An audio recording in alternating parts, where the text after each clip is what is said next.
Okay, everyone, thank you for your patience. We had a little technical difficulties on my end over here. We do have Lily Nichols here. You just might not be able to see her, but I promise you she's here, and we're very excited to have this presentation for everyone today. My name is Kaylee. I'm part of the Fullscript marketing team, and as I said, we're very excited to have Lily here today to help us rethink nutrition for gestational diabetes. Before we get into her presentation, though, just a little housekeeping, just wanting to let everyone know that this is being recorded. So you will have access to the recording after the event, everyone who registered. So if you have to leave early, or if you know someone who couldn't make it, everyone gets access to it. You can also find, you'll be able to find it on Fullscript's website, fullscript.com/webinars. And there is a dashboard, a GoToWebinar dashboard that you've probably joined through, and you'll notice there is a questions drop down. If you have any questions, or if there's any issues, ask them away through there. I'm on the back end, I can help, and hopefully we can get to some questions and answers at the end. Before we kick off everything, though, I'd like to thank Lily Nichols for being here with us today. And for those of you who may not know, Lily Nichols is a registered dietitian nutritionist, certified diabetes educator, researcher, and author with a passion for evidence-based prenatal nutrition. She is the co-founder of the Women's Health Nutrition Academy and author of 2 books, Real Food for Pregnancy and Real Food for Gestational Diabetes.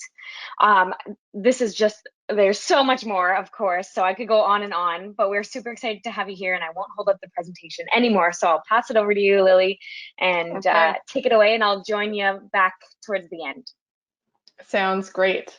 Thank you for the introduction. We'll get right into it since we cut in a little bit to the presentation time. Sorry about that, everyone.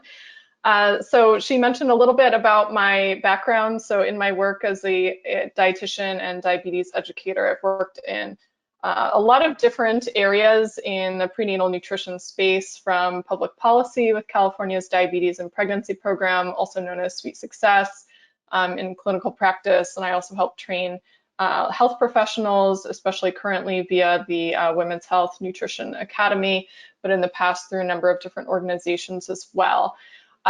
Most people know me from my books, Real Food for Pregnancy or Real Food for Gestational Diabetes. And I'm very proud that the Czech Republic actually took note of my work back in 2016 and revised their country's guidelines on gestational diabetes nutrition.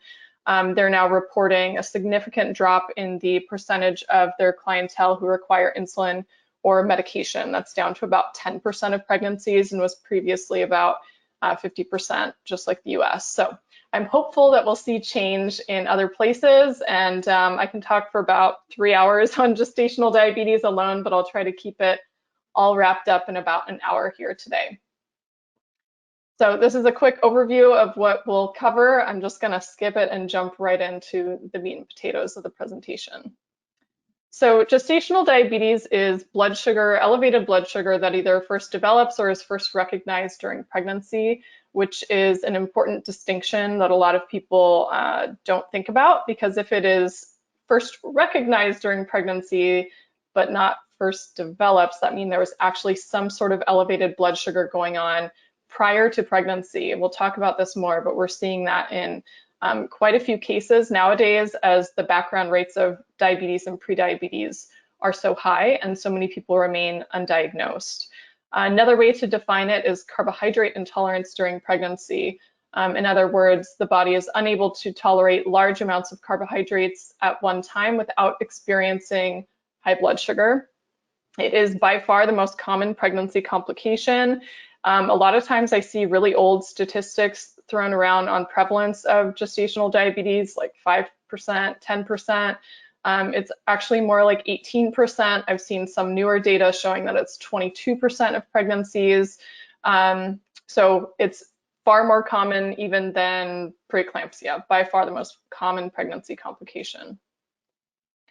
So we have to understand what's going on physiologically to understand gestational diabetes. So in a normal pregnancy that's not complicated by diabetes, there's a natural increase in insulin resistance. This is normal. There is a rise in insulin levels to counter that. and this results in blood sugars generally staying within the normal range for the majority of the time. And in fact, blood sugar averages about 20% lower during pregnancy in healthy women. In gestational diabetes, this adaptation doesn't work quite right. So there's either an inability to overcome high insulin resistance or an inability to produce sufficient amounts of insulin, which results in elevated blood sugar levels. And again, all of this comes down, for the most part, in the majority of cases from what we're seeing now, to pre-pregnancy insulin resistance. There's always exceptions to the rule, but if you test first trimester A1C, you see this firsthand in practice. Risk factors for gestational diabetes include overweight, being older than the age of 25 because insulin resistance increases as you age, a history of a pregnancy with gestational diabetes or having a larger than average baby, history of stillbirth, being of any ethnicity that has a higher risk of type 2 diabetes is also a risk factor for gestational diabetes, relatives with type 2 diabetes, or a history of PCOS. The majority of PCOS cases, though not all, have an insulin resistance component. So what are the risks to baby of having high blood sugar? So first of all, it's growing larger than average. That's called macrosomia. It's having low blood sugar at birth. This is because maternal blood sugar crosses the placenta and directly impacts fetal blood sugar levels. Once the baby is at the point in gestation where their pancreas is functional in producing insulin, they will release insulin to match those blood sugar levels. So the babies in utero have hyperinsulinemia that leads to excessive accumulation of body fat, which leads to the macrosomia and some other problems, including like an enlarged pancreas. There also can be issues with lung development as a result of high blood sugar. Admissions to the neonatal intensive care unit are higher, often because of some sort of emergency at birth, such as hypoglycemia that can be life-threatening for baby, or some lung issues. So there's like a breathing problem. There's also some issues with elevated blood sugar very early on in pregnancy. So there have been links to a number of different malformations, including congenital heart defects, neural tube defects, cleft palate, and so on. And a lot of that is really early pregnancy blood sugar issues. And stillbirth can also be a problem, although that's usually in really like outside of the norm, elevated blood sugar, not in like mild gestational diabetes cases. So don't be too worried about the stillbirth one, but in someone with uncontrolled type 1 or type 2 diabetes, that might be more relevant. We also know that there can be an additive risk to the like later childhood issues or birth issues like being larger than normal or having high percent body fat if the mother is both overweight and obese and also has gestational diabetes. So on that last slide I had, there's like a 6-fold higher risk of type 2 diabetes in adolescents in children born to mothers with poorly controlled gestational diabetes. You can see here I've put a little box around it, type 2 diabetes later in life. If you have the risk factor of overweight or obesity combined with gestational diabetes, that can be as much as a 19-fold higher risk. So when we see this issue of childhood obesity and childhood diabetes like skyrocketing, we have to go all the way back to fetal programming, what was going on in utero. So elevated maternal blood sugar impairs methylation, it dysregulates leptin, it leads to hyperinsulinemia, it changes the way the pancreas develops, and these all have long-term implications for baby. It's just epigenetics. As for moms, some of the risk factors with gestational diabetes that's not well controlled can be birth injuries such as shoulder dystocia, preterm birth, preeclampsia, higher risk of C-section. Some of that is likely unnecessary, just provider bullying them into it, whether it's necessary or not, but there can be emergent situations as well.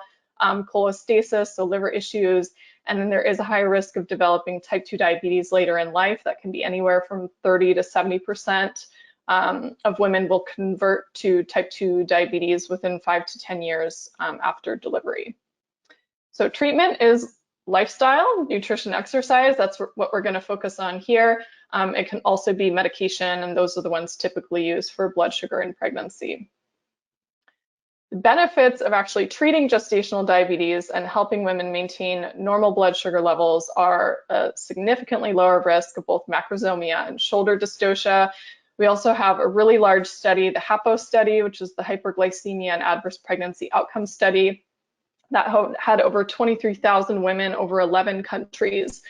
And that was a really seminal piece of the diabetes field, because they found that keeping average blood sugar levels on the lower end, especially fasting blood sugar, was associated with a much lower risk of macrosomia. So for people who work with diabetes outside of the context of pregnancy, you might see some of the numbers I'm going to talk about and be confused, but there are pregnancy-specific blood sugar goals. And so although outside of pregnancy, having a fasting blood sugar under 100 is conventionally considered normal, in pregnancy, you actually want to keep it below 90. In terms of diagnosing gestational diabetes, I could talk for about an hour just on this topic alone, but I'll keep it really brief. Traditionally, it's usually done with a glucose tolerance test. It's called a glucola. There are different methods in different countries, or even different states within different countries. So the two-step method is a little more common in the United States, where you have a screening test followed by a 3-hour test with a higher amount of glucose. The one-step method is used almost everywhere else, and pretty heavily in the state of California, and is arguably much more sensitive and specific, and can identify mild cases better. You have fewer false negatives. You can also use an A1C in the first trimester. I'll talk about that in a minute. Fasting blood sugar, that has to be a venous sample, can also be an option. And then probably the most controversial is home glucose monitoring. I'm not going to go into this too much because there's pros and cons of all of them, but I do have a chapter in Real Food for Pregnancy talking about the ins and outs of it and all the different options for people who don't want to do a glucose tolerance test. As far as the first trimester, I'm a big proponent of testing first trimester A1C. It accurately predicts gestational diabetes very well. The cutoff that's used depends on the practice you're in, but for example, in the state of California, they use a cutoff of 5.7%. So anybody that's in the pre-diabetic range, 5.7% and above, is treated as if they have gestational diabetes, and they don't need to go on to do a later glucose tolerance test later in pregnancy. As you get to higher A1C thresholds, you tend to see a more severe, issue with blood sugar and insulin resistance. So some people use a cutoff of 5.9%. But if you can screen early, you can intervene early, and you can do something about it earlier instead of waiting until 2/3 of your pregnancy is done to check. This is a chart pulled out of Real Food for Pregnancy. It's showing normal blood sugar levels. So these are averages in non-diabetic women. I'll have a slide on that in a minute. And then the typical gestational diabetes goals. So keep these in mind. We're probably going to see lower thresholds for optimal or normal blood sugar change over time, more towards these normal non-diabetic numbers. But even if you use the gestational diabetes targets, they are lower than non-pregnancy blood sugar goals. So if you're working with pregnant women, you need to use pregnancy-specific ranges. This was a really interesting study that looked at patterns of blood sugar in pregnant women, and you can see on that purple line there that was an inpatient study that used the highest amount of carbohydrates. You can see the largest increase in blood sugar after the 3 meals per day. But you can see, I wanted to show this slide because it illustrates that in healthy pregnant women, average blood sugar remains pretty low, right? So 24 average blood sugar is 88 milligrams per deciliter. So a lot of times people think the gestational diabetes targets are too strict, but we're really trying to target to normal. That's how we minimize complications. So moving on to medical nutrition therapy, many different goals, but it's kind of the same for general prenatal nutrition. except that we're also going to be really focusing on keeping blood sugar levels within the normal range as much as possible. Conventionally, the gestational diabetes diet that you might see clients get if they go to like a hospital class or something might be a bit of a head scratcher for you, especially if you work kind of in the integrative functional medicine space or work with, you know, non-standard dietary recommendations, but they tend to be a little carb heavy. And I'm going to go into this and into why this is misguided in a minute. They also follow pretty much like the general dietary guidelines, right? So they're low fat, low saturated fat, lean protein like only, and they really don't want you to go lower than 175 grams per day. If you can't maintain blood sugar levels with carbohydrate intake of that level, they don't want you to reduce carbohydrates. They want to put you on medication or insulin instead. And so a lot of my work, really the whole point of my first book, Real Food for Gestational Diabetes, was to give an alternative option and to show that low carb and low glycemic can be an option. This is an example of a standard meal plan that I was given by a client. So you can see 227 grams of carbs per day. And I mean, you can take a look at it and read through it. There's just a lot of carbohydrates coming in. So you have to think about this. If somebody has taken a glucose tolerance test of anywhere from 50 to 100 grams, but let's say, you know, the 50 gram screening test, if you're doing the two-step method, if they failed to have normal blood sugar after that, why would we think that giving them the same amount or more of carbohydrates at every meal would result in good blood sugar control? It just doesn't make sense from a very fundamental level. Which leads me to the question, did they fail the diet or did diet therapy fail them? So why high carb? A lot of this comes down to a lot of the things we've been taught about nutrition since, you know, the first dietary guidelines in the early 80s. So there's misinformation about saturated fat. Because eating lower carb means a higher intake of fat, people are very concerned about that. A lot of people believe that grains are a dietary necessity and you will have nutrient deficiencies if you don't consume your 7+ servings of them per day. And there also are fears about ketosis during pregnancy, which is by far the most controversial of all of them, and I'll spend some time talking about that today. So where did this 175 grams number come from? When I was first in practice, I was asking a lot of dietitians who were older than me, people who had been in practice for 30+ years, why this number?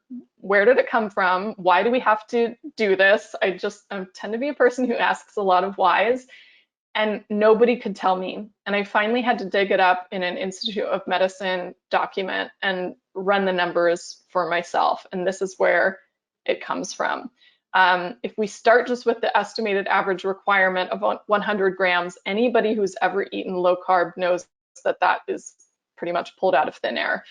But let's consider maybe the energy demand of pregnancy and the glucose used by the fetal brain. Okay, maybe we're looking at 70 or so grams a day. Okay, like we can work with that. But certainly there's not as much science behind this number as you'd think, and we'll go into it.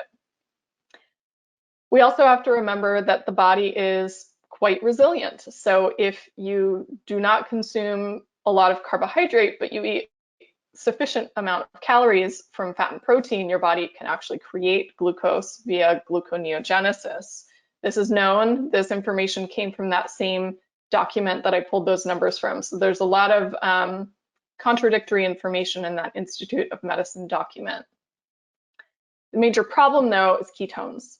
So these are some quotes that I've pulled from like conventional gestational diabetes resources claiming that ketones are a problem. This is the reason you should not cut back on carbohydrate intake, especially the concerns about fetal brain development, something that I've looked into deeply and we'll talk about.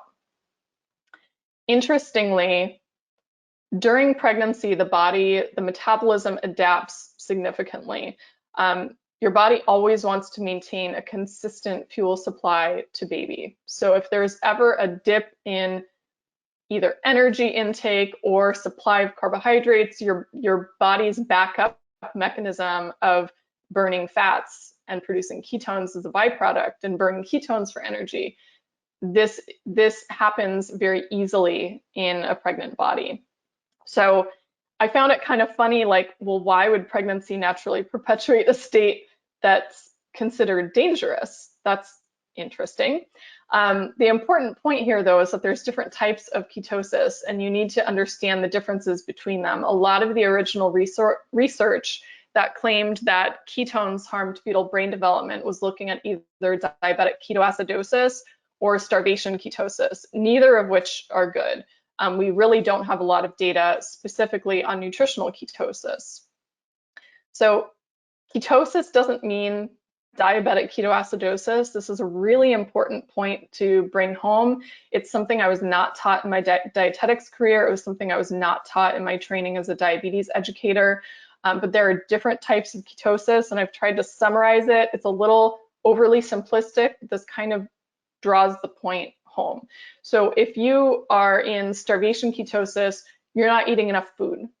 So you're going to be deficient in essential amino acids, essential fatty acids, vitamins, minerals. That's a problem. As a result, you're burning your own body's tissues and you're starving. That's not a good situation for baby. You can go back to the Dutch famine study for plenty of research on that. Diabetic ketoacidosis is also horrible. I mean, that is proven to harm fetal brain development, proven. So with DKA, you have blood sugar levels 3 times higher than normal. You have blood pH that's sometimes 70 times more acidic than it should be. You have ketones that are 200 times higher than normal. This is a medical emergency. That said, DKA only occurs in cases of type 1 diabetes where not enough insulin is given, or very severe cases of type 2 diabetes where somebody is not taking sufficient amounts of insulin. You don't see it in gestational diabetes. The case of nutritional ketosis is somebody who's eating enough food, and you can get enough essential nutrients even if you're moderately low carb. I think you need some. But you're getting enough calories, so you're burning dietary fat. You're not burning through your body's fat stores. I also want to point out that you have to use blood ketones. Only blood ketones are clinically relevant. Urine ketones mean nothing. I make this point very clearly in chapter 11 of Real Food for Gestational Diabetes. So mild ketosis in pregnancy, in other words, nutritional ketosis, is normal. Compared to non-pregnant women, healthy pregnant women have blood ketone levels 3 times higher in the morning. If you go a long time without eating, such as overnight, you will have ketones in your urine. It just happens.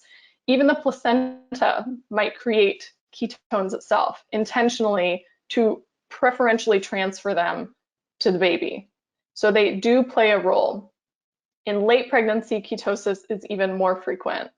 So we have to look at what's happening metabolically, and there are distinct metabolic changes in early pregnancy versus late pregnancy that perpetuate a state of ketosis in later pregnancy. So in early pregnancy, your body has lower insulin resistance, you're programmed to build maternal fat stores, and aside from those who can't eat a lot with nausea or food aversions, you're actually not as prone to ketosis. In late pregnancy, your body's metabolism shifts to a catabolic state where you actually preferentially start burning through some of those fat stores, and you're programmed to shunt nutrients to baby. Also, baby is putting on mass very quickly. They're like gaining ounces very quickly. And so your body wants to make sure that your like default fuel sources can kick in quickly, such as dipping into ketosis between meals. It's totally normal to go from burning glucose to ketones throughout the day. That's not unusual, especially not unusual overnight. And there's actually theories for why ketone levels are higher in pregnancy. So it turns out that 30% of the fetal brain energy needs are supplied from ketones. They seem to be incorporated into essential cerebral lipids and proteins.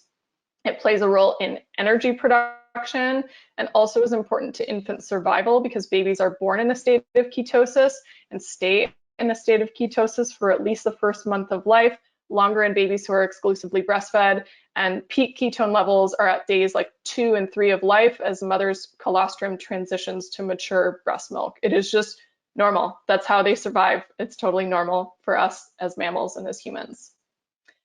Interestingly, all this research that I've collated for over a decade has also been collated in a recent 2021 study, which essentially comes to the same conclusions I came to in Real Food for Gestational Diabetes, is that there's not enough evidence for us to be pushing a high carb diet 175 grams per day. There's also not enough evidence that nutritional ketosis is a problem. So let's move on to like the other side of the coin. Why is it an issue that we're giving such high carb diets to women with gestational diabetes? So of your macronutrients, your fats, carbs, and protein, carbohydrates are the ones that most significantly impact your blood sugar. Carbs raise your blood sugar, plain and simple. Higher your blood sugar is, the higher your insulin levels, and the more fat storage that you see both in mom and in baby. We know that amniotic fluid insulin levels, which show how much insulin baby is putting out, correlate with obesity during adolescence, actually. So there is a role for this. We know that an independent risk factor for childhood obesity is maternal carbohydrate intake, especially sugar. Of course, sugar spikes our blood sugar the most of any of the carbs. We also know that gestational weight gain can be influenced by the diet as well. So when you look at weight gain on a high versus low glycemic index diet, you see significantly lower weight gain on a low glycemic index diet. It's a difference in the insulin response. It's pretty straightforward. Many of you have seen this in practice outside of pregnancy. The same type of dietary advice that works for weight maintenance and blood sugar control outside of pregnancy works for it in pregnancy as well. And some studies have found that weight gain during pregnancy is actually a stronger risk factor for macrosomia, or baby being born larger than average, than a diagnosis of gestational diabetes itself. We also know that prenatal carbohydrate intake can be linked to birth weight and higher BMI in childhood, and this is seen even with carb intake within the dietary guidelines. So the dietary guidelines recommend a carb intake of 45 to 65% of calories from carbs. Even among non-diabetic healthy weight women, eating, probably below or maybe at their caloric needs, you still see this as well. You still see this link. We also know a diet high in grains, again, those are high carbohydrate, they spike the blood sugar quite a bit, is linked to higher infant birth weight as well. The good news is that we can do something, and the best path forward, I'll provide a lot of data on this, really is a low glycemic index diet. Even if you're not going super low carb, just a lower glycemic index diet that's better balanced does such a good job at managing blood sugar levels and improving outcomes in pregnancy. A recent meta-analysis of 11 trials on a low glycemic diet found that it lowers fasting blood sugar, it lowers post-meal blood sugar, it lowers rates of LGA that's large for gestational age, or baby being born larger than average. It also is beneficial for gestational weight gain and birth weight, although those results were not statistically significant. We also know that glycemic variability, so how much your blood sugar spikes and crashes throughout the day, is outside of pregnancy associated with complications related to diabetes. In pregnancy, it's also associated with complications, and we know that a lower glycemic load meal plan reduces day-long maternal glucose levels. It cuts them by half. And this study is the one that I'm talking about here. So you can see in the low GI meals, or GL meals, their glycemic load. Glycemic index and glycemic load are very, very similar. It's just that glycemic load takes into account the entirety of what's eaten in the diet and the total carbohydrate intake, whereas glycemic index tends to be specific to individual foods. So anyways, on differing days, they gave women a high glycemic or a low glycemic index diet. So all participants tried both diets. They did not have GDM. They were healthy weight, but they did have risk factors for gestational diabetes. And you can see significantly lower spikes in blood sugar for most of the meal times on the low glycemic load meals. We also know that this improves the health of babies. So a low glycemic index diet in pregnancy reduces the fat accumulation in babies, and that's overall going to be a major benefit to their metabolic health later in life. It's never about like just the percent body fat or something. It's about what metabolically is going on that led to that result. Personally, I think this is a massive improvement on our current guidelines, but the research seems to agree with me as well. There's no major safety concerns with the low glycemic index diet. It seems to promote better balanced macronutrient intake and higher quality nutrition. I also have to wonder, when I look at the dietary guidelines that are recommending about half of our diet comes from carbohydrates, it's like, well, does that even make sense for human physiology to begin with? So a very interesting study looked at estimated carb intake in hundreds of hunter-gatherer populations worldwide, and the average intake of carbs was 16 to 22% of calories. You have higher carb intake as you go towards the equator. Of course, the weather is warmer, there's more fruit you can eat seasonally, lots of different plant foods. As you get closer to the poles and you have more extremes in weather, there's fewer plant foods to choose from. So you go to like the Arctic, there's not many sources of carbs other than what you've stored from the summer for you to eat. So there's generally a lower carb intake, but on average it was 16 to 22%. That's half to a quarter of what's in the conventional prenatal nutrition guidelines. And by eating that percent of your calories from carbs, you actually have more room for other foods that are more nutrient dense. In my practice, I see an optimal carb intake of about 90 to 150 grams per day. That's total carbs. I emphasize low glycemic, nutrient dense carbs. And you have to also acknowledge that there's a variable tolerance to carbohydrates across the board. So I'm a big fan of what's called eating to the meter. So you monitor your blood sugar and see how many carbs you can get away with. But this can relate to physical activity levels. Somebody who's really active is going to be burning more energy. They're going to be eating more carbs. What are weight gain patterns doing? What is blood sugar and blood pressure doing? Typically, there's room for 1/2 to 1 cup per meal, but it needs to be customized to the client, and it needs to not be, half the plate or more, which is typical of American eating. I also want to note on breakfast that insulin resistance tends to be higher in the morning. So a lot of people notice they do better with a lower carb breakfast in the morning in pregnancy specifically. I also want to call this out, very important, that low carb does not mean no carb. So even if you eat low carb, you're still eating carbohydrates. You have vegetables, whole fruit, nuts, seeds, Greek yogurt.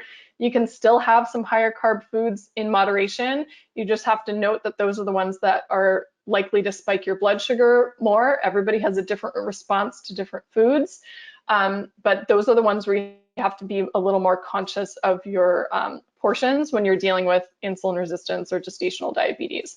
Really, the #1 priority is to eliminate or reduce refined carbs and sugar. Currently, 85% of the carbohydrates eaten in the American diet come from refined carbohydrates. So if you do nothing else, reducing the white flour and the white rice and the white sugar goes a really, really, really long way.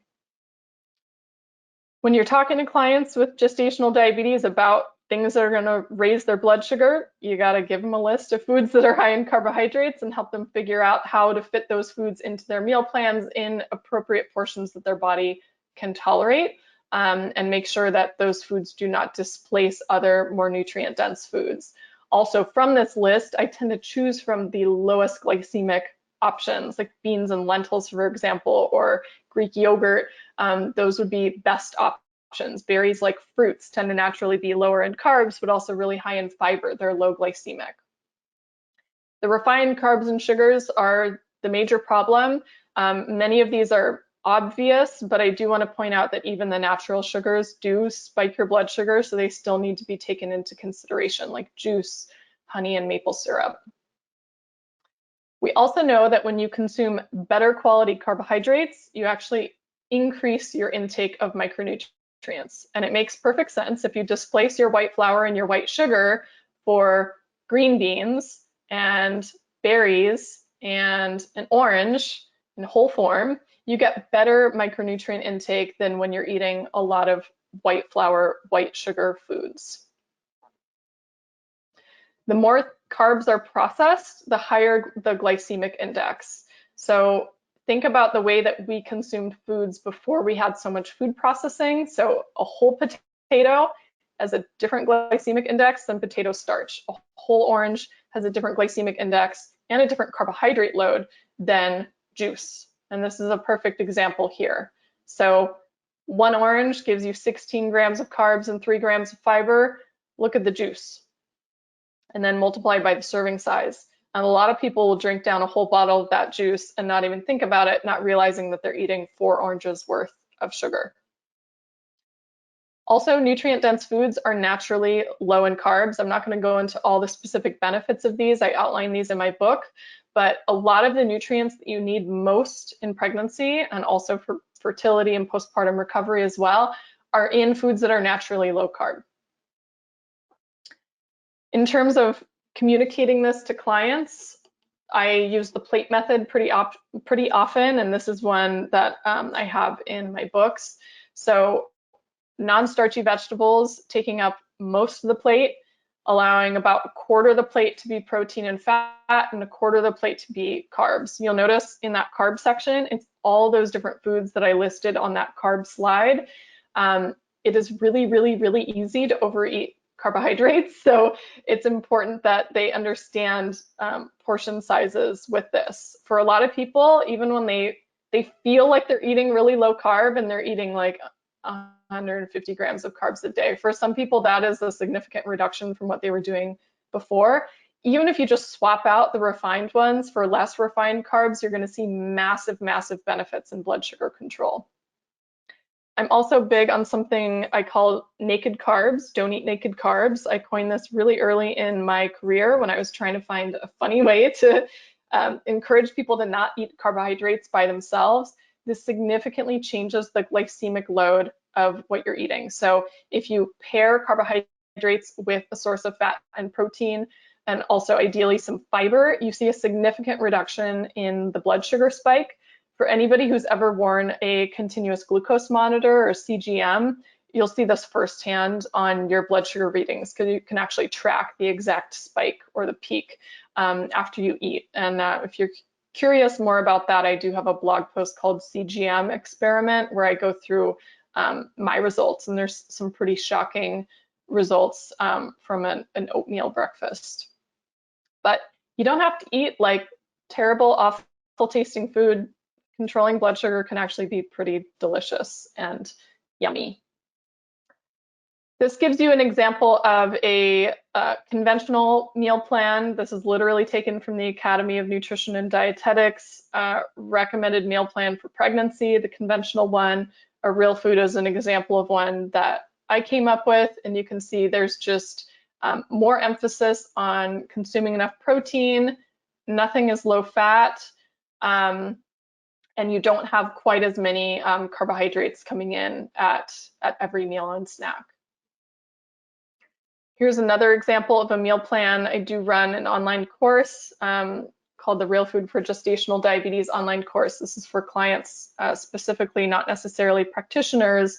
I have 21 days of meal plans showing different levels of carbs so people can understand how they can go up and down in carbs and how quickly you can jump from one carbohydrate category to another. But this illustrates the same thing we were talking about with the plate method in food terms. So you can see how you combine different things for optimal blood sugar balance.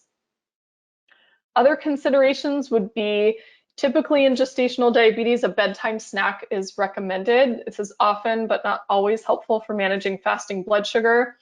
There's also some different nutrients that can play a role in blood sugar management and insulin resistance. So vitamin D, magnesium, and inositol are some that have some pretty good data behind them in pregnancy specifically. We know that exercise, any type of physical activity helps lower both fasting and post-meal blood sugar, and also stress reduction. I think this is underemphasized conventionally, but cortisol-induced blood sugar spikes are a very real thing. So if sleep is interrupted, if somebody's working a really stressful job, if they're doing like shift work, or you have a really stressful meeting with your boss or something, you often do see differences in blood sugar, sometimes for a full 24 hours after that event. In terms of talking with clients about Gestational diabetes management, prioritizing getting enough protein is huge. There's been some new data I talk about all over the place, from my blog to my books to my Instagram, about the higher protein requirements of pregnancy that have been newly identified as of research in 2015. So we really need to prioritize protein. You need a lot more than the guidelines tell you. No naked carbs, always pairing your carbs with a source of fat, protein, and ideally also some fiber. Think of carbs more like a condiment, and in this example, I'm thinking more of like the really concentrated sources of carbohydrates, like a serving of pasta or grains or bread or something. They're like a bonus at meals. They shouldn't be the mainstay of the meals or what your meals are built around. Instead, plan your meals around protein and veggies, and then you add the carbs. Another one that always gets a laugh out of clients is that anything that's marked instant will raise your blood sugar instantly. So the instant rice, instant mashed potatoes, instant noodles. And again, if you've ever monitored your blood sugar or worn a CGM, you'll see that this is very much true. The more processed the carbs, as all these instant products are, the quicker your blood sugar spikes. With clients, I like to keep it really simple. We focus on the foods that raise blood sugar, the foods that don't raise blood sugar. I outline that really clearly in Real Food for Gestational Diabetes in very client-friendly terms. The main priority is to limit refined carbs and sugars and just eat better quality carbohydrates. Basic food combining goes a long way. You want to track your blood sugar and eat to the meter. So you check your blood sugar in the morning, fasting, and then 1 to 2 hours after every meal. And then you adjust based on that. Sometimes you don't always get it right, and it's okay to have a spike every once in a while. It's really not a big deal. We're more concerned about long-term patterns and what you can learn from all of those instances of checking your blood sugar. And then in the case where insulin and medication is needed, it depends on the exact clinical scenario, but if there's no improvement in 1 to 2 weeks, after trying, exhausting all the food and lifestyle options, then there will always be a percentage of clients who will need the help of insulin and medication. So key points are that gestational diabetes is carbohydrate intolerance of pregnancy. Carb needs are going to vary woman to woman, but they are often lower than conventional guidelines. We actually do not have enough evidence to defend the minimum carb intake of 175 grams per day. So I hope that this is eventually removed from the guidelines. With the Czech Republic, by the way, they used to have a minimum carb intake of 200 grams per day. They flipped their guidelines in their head, and now they have a maximum of 200 grams of carbs per day for their clients with gestational diabetes. Again, I've already said everything about carb quality, so I don't need to belabor that point. And then the final point is that low-level ketosis or nutritional ketosis is a natural part of pregnancy. Every woman, whether she has gestational diabetes or not, is going to be dipping in and out of ketosis. You don't need to be in ketosis all the time. It's just something that your body will do when you go a long time between meals, and your body will do it quicker when your carbohydrate intake is a little bit lower. And sometimes that's required for optimal blood sugar levels and is not associated with adverse outcomes. For those of you who want to learn more on prenatal nutrition, I have 2 books, Real Food for Pregnancy and Real Food for Gestational Diabetes. On the topic of the day, Real Food for GD. This was my first book. It's written in very simple, client-specific language. I try to break it down and keep it very focused on the blood sugar issue, really, not get into all the tangents of all the other things. I have meal plans that show 3 different levels of carb intake, so they can go up and down based on their blood sugar control. I go through a lot of different options, including things like troubleshooting high fasting blood sugar. And then, of course, the last chapter is a really detailed look at the safety of low carb and ketosis, if you want to go beyond what I talked about today. And then if you have clients who need more support, I do also have this online course for gestational diabetes. As for Real Food for Pregnancy, that's my second book. I'm very humbled that it's become the #1 best-selling book on prenatal nutrition currently available. It goes through all of the ins and outs and tangents and things that I did not go to in the first book, because that one was so focused on the blood sugar. So I'm going through all the misconceptions about conventional prenatal nutrition and debunking a lot of different myths. I go through foods to emphasize, lab tests, supplements. This is where I go into the pros and cons of different screening methods for gestational diabetes, management for different pregnancy complications and complaints, exercise, stress management, mindfulness. There's a whole very long chapter on postpartum recovery and nutrient repletion. And this one is also approved for 35 continuing education units for dietitians if you're interested in knocking out like almost half of your CEUs for your 5-year cycle. And I'll leave you with a little picture of my firstborn and open it up for questions. You can find me at lilynicholsrdn.com, on Instagram, same as my website essentially. And for continuing education webinars, you can find us at the Women's Health Nutrition Academy, or WHNacademy.com. And I'll leave it at that. I know I spoke really fast, but I was trying to get through about 90 minutes worth of information in an hour. No, I think that was great. And we definitely have a lot of questions coming through. So we have a couple minutes, maybe we can try to get through a few of them. At the same time, too, if there's more that come through, the webinars at fullscript.com is a good email to also send me anything. Maybe I can pass it on to you, Lily, or we can figure out a way to answer some more because there's lots coming through. So let's see. So one of the first ones that came through is from, I'm assuming, a practitioner here in Canada, in Ontario. They said that in Ontario, physicians are most concerned about the morning fasted glucose number. Does the physiology of the dawn phenomenon change in pregnancy, and is there an optimal time to test morning glucose numbers to bypass the dawn phenomenon? Yeah, fasting blood sugar, I think, is like the thorn in everybody's side with gestational diabetes, and a lot of this is the result of that that HAPO study. For better or for worse. So in my longer version of this presentation, I have some data from HAPO specifically, but the important caveat to note here is that that study, although very large and the data very robust, they split pregnancy outcomes from participants into 7 different blood sugar categories. And they did not have, and I've never seen a study that has looked at outcomes specifically in women who only have elevated fasting blood sugar, but the rest of their numbers are perfect. So in the HAPO study, they were grouped based on both fasting and postprandial numbers. So the people who had elevated fasting numbers also had postprandial numbers that were like sometimes 30, 40 plus points above target in milligrams per deciliter, so in US measurements. You'd have to do the conversion to millimoles per liter. So how much does it actually matter?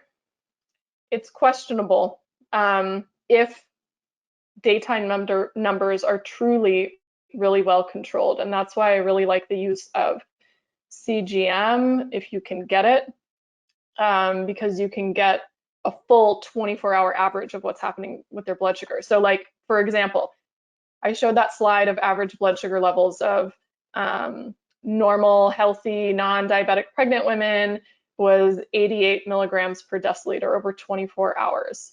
So if you had CGM data that showed the average blood sugar over 24 hours was like 88, 89, but their fasting blood sugar happened to be 92 and your clinic's target is less than 90. Does that really matter? Probably not. It's probably not going to impact outcomes all that much. I think it's the fact that typically women who have elevated fasting also have higher levels of insulin resistance, and they're often also having elevated postprandial blood sugar as well. As far as the dawn phenomenon, it is indeed a thing in pregnancy as well, and it's compounded by the fact that the placenta releases hormones in the morning as well. As far as like trying to avoid the dawn phenomenon, I mean, that's again where I think having the use of CGM can be helpful. because sometimes, so I've had clients who have like a 10 to 15 point elevation in their blood sugar, like when their alarm goes off. That's like a cortisol induced blood sugar spike, but they were hanging out in the, high 70s, low 80s all night.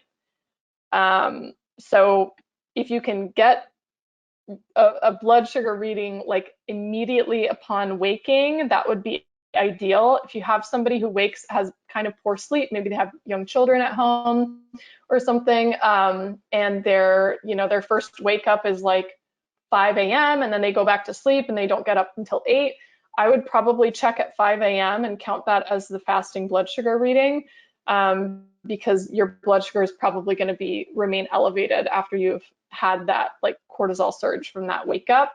But you do want to take into consideration the last time that the person ate, because really, technically, for it to be a fasted reading, it should be, 8, 10 or so hours between eating. When we're talking about pregnancy specifically, they often actually recommend not going beyond 10 hours between the last time you eat and your first waking fasting blood sugar, because you can actually sort of dip a bit hypoglycemic and have more of that, liver reserve of glucose released. Again, because in pregnancy, your body is really just trying to keep the energy and nutrients flowing to the baby, if that makes sense. Yeah, I definitely think so. I think there's a few questions on that too, so I'm hoping that kind of covered a bunch of them. The next one that I am seeing here is kind of along those readings, I guess, is do you look for a certain percentage or threshold of readings in range in that first 1 to 2 weeks before moving to insulin therapy? So that one is entirely clinician specific. So if you're talking about somebody who is checking 4 times a day, right? So they have like a regular finger prick blood sugar meter and they're checking fasting blood sugar and after every meal. In some practices, they say, 10% of readings. In other practices, it's like no more than 3 readings. For me, I think a lot of it really depends. So I've been in a very interesting clinical position in that, although I worked under a perinatologist, I was given a lot of like the decision making on if or when to start medication therapy. And what I have found is that most of the people that come to me really want to do everything they can with food and lifestyle alone. So I really try to do everything possible, unless the person's really gung-ho about starting on it. That's also an option for them. But the majority really want to try and exhaust every food and lifestyle option. And so for me, it's like when a person, so the first couple of weeks after a diagnosis, you're figuring out a lot of things. And part of that is like you have to test the waters and see how much carbohydrate you can get away with at your meals. You're also going to have some surprise high readings, right? You might have a stressful event, or maybe the carb count on the packaging is wrong. Like by FDA standards, they can be 20% off legally. Maybe you went out to eat and you didn't know that they like added sugar to the sauce or something. Like sometimes Thai food can be really surprising. Even if you don't have the rice or noodles, there's like a lot of sugar hiding in the curry. So you might have some surprise readings. The important point for me is, was the person able to identify what made their blood sugar spike? And were they able to make adjustments and try a similar meal and not have that same spike? Or maybe make the choice to not have that type of meal again and avoid the spike. It's when they've tried everything and their blood sugar is still staying high, that's when I start to think more in terms of insulin or medication. The fasting readings, of course, are a little bit trickier because it's not quite as 100% tied to like, you eat this and your blood sugar will do this, whereas post-meal readings are usually pretty straightforward. So it really depends on the practice. It's hard to give. There's no official guidelines on that. Well, it's so interesting that what it says on the box might not be exactly what it is. I mean, from a patient side, I don't really think about that often. So it's interesting to hear that. actually kind of following a question about, diet and lifestyle, do you feel it is possible to follow the diet you propose for gestational diabetes if a client follows a vegan diet or even vegetarian or pescatarian, or does it Yes. affect things? So, there's a lot of different directions to take an answer on this. So I personally advocate for an omnivorous diet in pregnancy, and if a vegetarian diet specifically is chosen, that's a little easier in terms of meeting like protein requirements, amino acid requirements, micronutrient requirements, and it's a little easier in terms of gestational diabetes management, because you do have the option of like cheese and cottage cheese, Greek yogurt, eggs that are either zero or very low carbohydrate but high protein. When you get into vegan territory, if we just take it specifically from a gestational diabetes blood sugar management perspective, the challenge with plant sources of protein, unprocessed plant sources of proteins, we're talking like whole legumes, for example, and nuts and seeds and whatnot, they all come packaged with some carbohydrates as well. So like you're always having to factor in the carbohydrate load of your protein sources. Now with processed options, which gets sort of beyond, my personal approach to prenatal nutrition, which is focusing as much on real food and getting all of our nutrients from food as much as possible and relying on supplements secondarily. Then you can go into the plant-based protein options. So you could do like a pea protein or a rice protein. Not a huge fan of soy, but that could be an option for people if they want to. You might have to be a little bit more reliant on those. And I have certainly had plenty of vegetarian and vegan clients, and they tend to have the most challenges with blood sugar management, even pulling out all the stops. You also have to really consider the nutrient levels. So there's a lot of different micronutrients that impact blood sugar regulation that need to be taken into consideration. So it is possible, but I'm not the person to go to for vegan pregnancy, and I have I outline my opinions on that in chapter 3 of Real Food for Pregnancy and the challenges of a vegetarian diet in pregnancy. I do have a blog post on my site on nutrients of concern on vegetarian diet in pregnancy. So I think it goes beyond, like, it's beyond B12, it's beyond DHA, it's beyond choline. You start getting into specific non-essential amino acids and all these other things. But from a specifically only blood sugar perspective, it can be done. You just will need to probably rely on more isolated plant-based protein options. Yeah, interesting. Okay, maybe one more. There's a lot coming through, so I don't know if we want to like package it up and maybe we can try to include it in a follow-up, or even include I have time for a couple more. Yeah, okay. Well, there's one about how can I help my pregnant GDM population with stress reduction, or any tips for stress reduction? Well, there's a plenty of different options out there.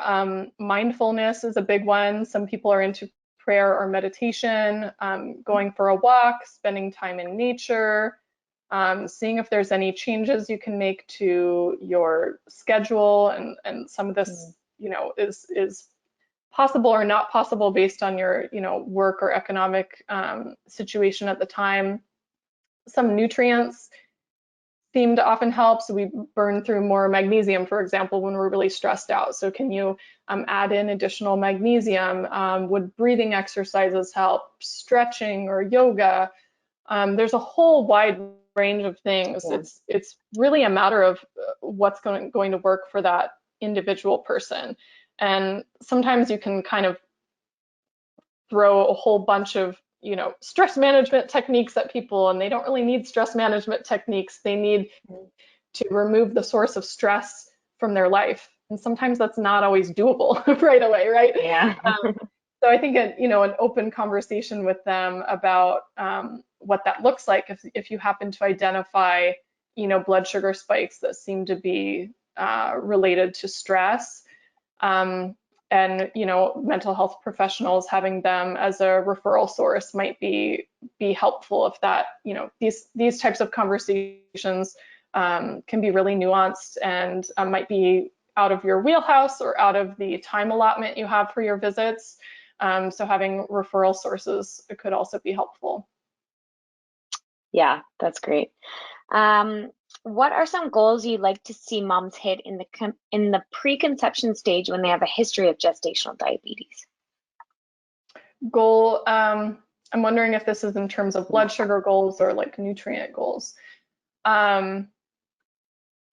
So in terms of blood sugar, if you can get your A1C below 5.7 prior to pregnancy and your fasting blood sugar below 100, that would be optimal. As far as the food stuff, most of what applies to pregnancy applies to preconception, optimizing fertility, optimizing egg quality. So it comes down to really simple things. I know everyone wants to make it complicated, and a lot of times they get into like really nitty-gritty details on research, but it comes down to like minimizing your intake of foods that don't have a lot of nutrition in them. So your refined carbohydrates and sugar. I would add to that minimizing poor quality fats. So refined vegetable oils and trans fats have a noticeable, terrible effect on fertility and insulin resistance. And then maximizing your intake of the most nutrient dense foods. So your vegetables, your low sugar fruits, a wide range of foods that can also include like whole grains and legumes and nuts and seeds, including some animal protein seems to be very helpful for blood sugar management. I mean, it's just really hard to hit your protein goals and all of the amino acid needs. I just did a blog post on protein requirements in pregnancy that I recommend people read, where I go into a lot of amino acids, some of which are non-essential. I'm in that blog post pointing out the pregnancy specific research, but there's also a lot of research on all those individual amino acids for fertility as well, if you go digging for it. So getting, solid sources of protein, optimizing your intake of folate, preconception. So that's like leafy greens, legumes, liver are some of the major sources. I would kind of focus there. Try not to get everything, too complicated, but just focus on swapping out the lower quality, less nutrient dense foods for the real foods, the things that actually provide you with the micronutrients you need. Yeah, that sounds great. Going back to almost like more details on like the amount of carbs per day, there's a question: are you comfortable having GDM patient consume under 90 grams of carbs per day, or how low would you say is too low or is okay? So as you start to get lower and lower carb, I do recommend that you have clients actually log their intake in an app such as Chronometer. Chronometer is free, no affiliation. I like that one because it tracks micronutrients and doesn't force like weight loss, low fat, calorie control, like all those other counting apps. But I would recommend that they log their intake in there so you can really get a handle on truly what their carb intake is, and also are they falling short on any micronutrients. A poorly planned low carb diet can be low in micronutrients, just like a poorly planned standard American diet can be, or a poorly planned fill in the blank any kind of diet can be.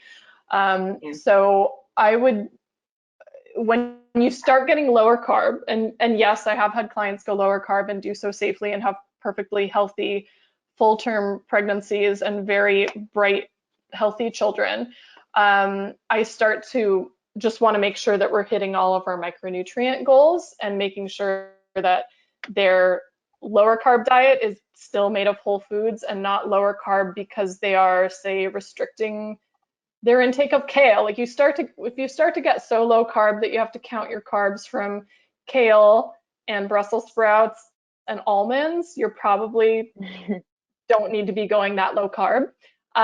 Or if people are like not eating their produce and instead relying on like low carb keto convenience foods, that can also be a problem for micronutrient intake.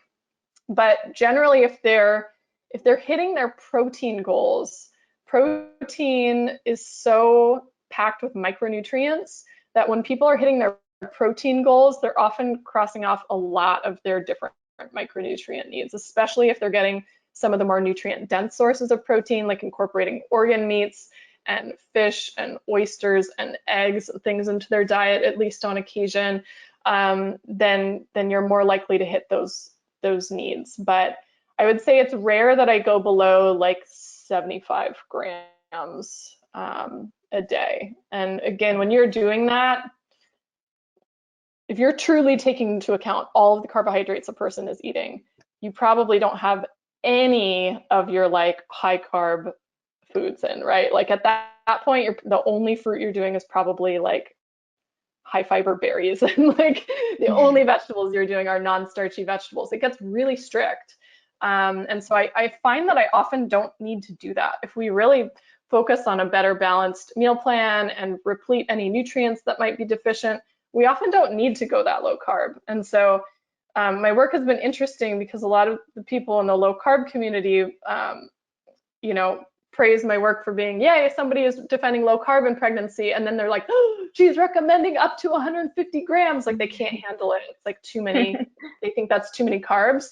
But we have to think like pregnancy is a really like it's an energy demanding time, and your body often is able to use a little more carbohydrates than it was outside of the context of pregnancy. So for people who are like going into it, who are already low carb, sometimes they need to up their carbs a little bit. And then like the standard American diet, people sometimes need to decrease their carbs a little bit, you know? So it's all about like finding where the client's at and just making sure they're hitting their protein goals, hitting their micronutrient goals. And it's okay if their carb intake is above or below a little bit what I recommend. Yeah. Okay, I'm gonna do one more. I think we kind of covered the main topics, but the last one is actually about supplements. So do you routinely recommend supplements such as chromium, cinnamon for GDM, I'm gonna say this wrong, inositol? Inositol. Yeah. Or is it only for certain cases, or do you routinely recommend them, and why? So I don't super routinely recommend like a wide range of supplements. Oftentimes I'm recommending, you know, a high quality, well balanced prenatal. And I'm not sure if you're going to send out the link to my gestational diabetes protocol, but I have a Fullscript protocol that you can access that goes through the options. So for like chromium, that would be taken care of by a high quality prenatal. Not a one a day. You have to have one that has a little more than that.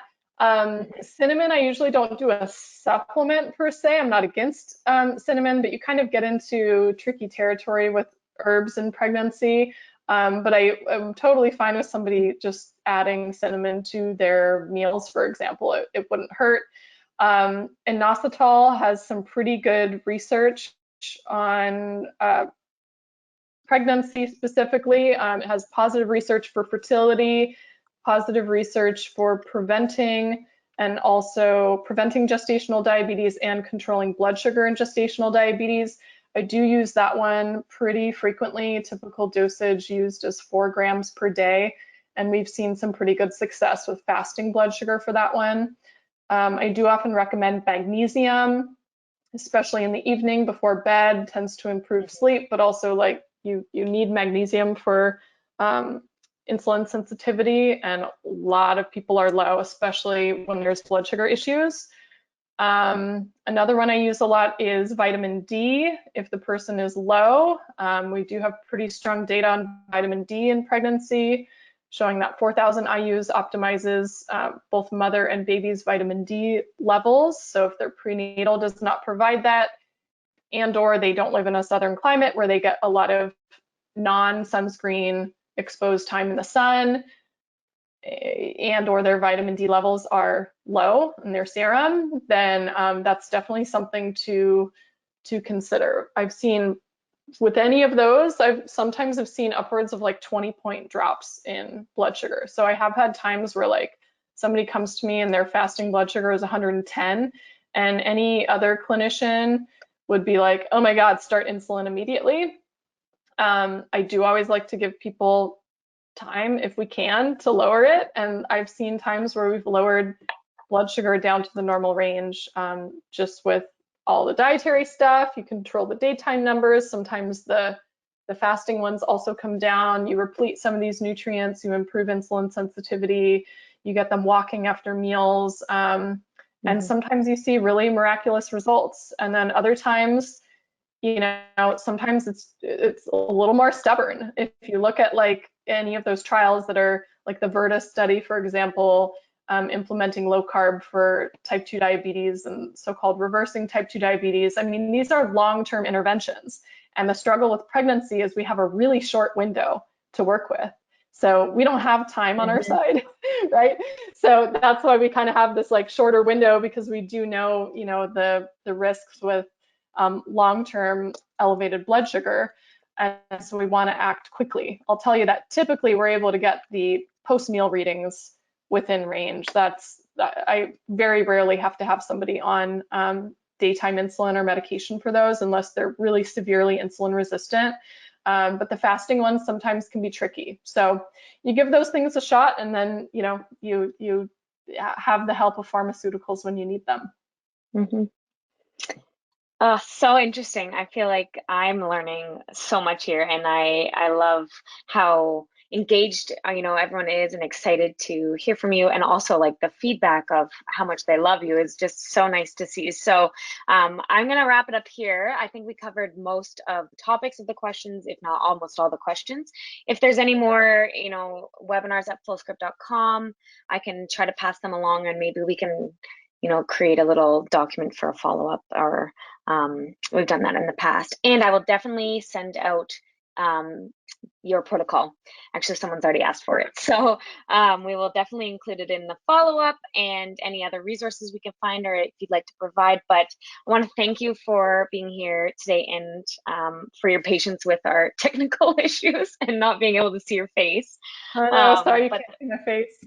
No, it's on our end of the system, you know, it's just finicky, and I'm going to blame it on the pandemic still, because it's just this virtual world we're in. So, yeah. So thank you everyone for attending. I know I've said it a billion times, but a reminder, it is being recorded, and you will have access to the recording shortly. And again, thank you so much, Lily, for joining us, and we hope to have many more with you in the future. Thanks for having me. All right, everyone, enjoy the rest of your day. Thanks again for joining us.